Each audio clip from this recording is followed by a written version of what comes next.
سلام. اگه نگران انتقال وجه حواله به ذینفع و یا دریافت ارز خود به روش مطمئن و کم ریسک هستید، میتونید از ابزار حواله ارزی استفاده کنید. اما سوال مهمی که وجود داره اینه که اساساً حواله ارزی چه نوع ابزاریه و روش استفاده از حواله ارزی به چه صورته؟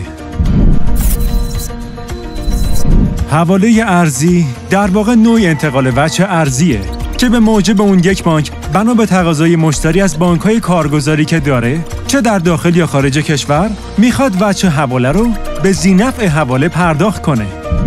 در حال حاضر امکان واریز نقدی حواله به حساب معرفی شده ذینفع یا تحویل به صورت نقدی به نماینده ذینفع نیز امکان پذیره.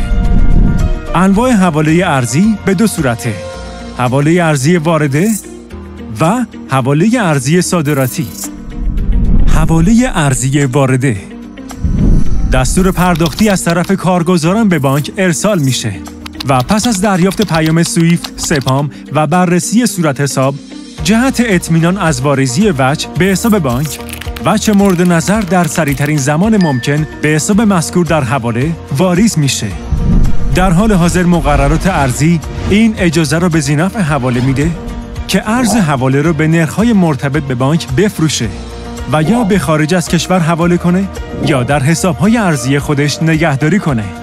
گیرنده وجه حواله حتماً باید مشتری بانک باشه.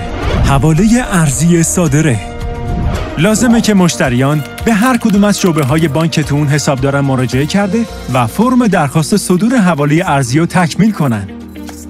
بعد از اون بانک با استفاده از شبکه کارگزاری گسترده خودش در کمترین زمان نسبت به صدور حواله ارزی از طریق کارگزاران داخلی و خارجی که داره اقدام میکنه. روش استفاده از حواله ارزی: مراجعه مشتری به وزارت سمت، ثبت اطلاعات پروفورما در سامانه‌های مرتبط، ارائه پروفورما و دریافت مجوز ورود کالا، ارائه مدارک لازم به یکی از شعب، بررسی اهلیت اعتباری و صدور مصوبه اعتباری، دریافت مجوز ارسال حواله از بانک مرکزی، دریافت مصوبه شعبه، ارسال حواله ارزی، تحویل اسناد حمل توسط مشتری به شعبه.